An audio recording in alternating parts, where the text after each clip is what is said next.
શ્રી સર્વોત્તમ હવેલી રાજકોટ ખાતે રવિવારના રોજ ગોસ્વામી શ્રીમાન ગોપેશ કુમારજી મહારાજશ્રીની અધ્યક્ષતામાં શ્રી યમુના જલ શુદ્ધિકરણ માટે સંમેલન સભા યોજાઈ, જેમાં સહી ઝુંબેશને વેગ આપવા માટે મોટી સંખ્યામાં રાજકોટના વૈષ્ણવો જોડાયા હતા. અહેવાલ વિજય મકવાણા.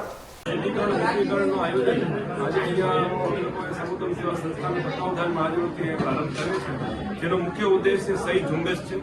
સહી ઝુંબેશના કારણે અમારો એજન્ડા એ છે કે સ્ટેટ ગવર્મેન્ટ અને સેન્ટ્રલ ગવર્મેન્ટ આ વસ્તુ ઉપર જાગૃત બને અને યમુનાજીનું શુદ્ધિકરણ અને મુક્તિકરણ, જ્યાં યમુનાજીને બાંધ્યા છે ત્યાંથી મુક્ત કરે અને જે યમુનાજીના અંદર પ્રદૂષણ છે એથી યમુનાજીના જળને શુદ્ધ કરે.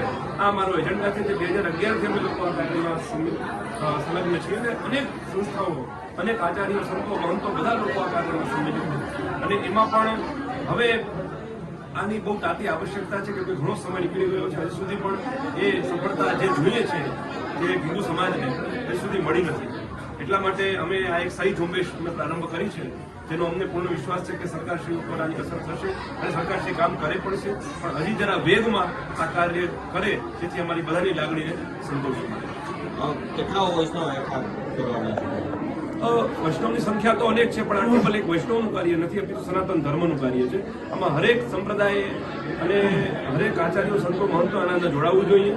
અમે અમારી ફરજ નિભાવી રહ્યા છીએ. હરેક વ્યક્તિ પોતાની ફરજ નિભાવે અને આ કાર્યમાં સંમિલિત થાય.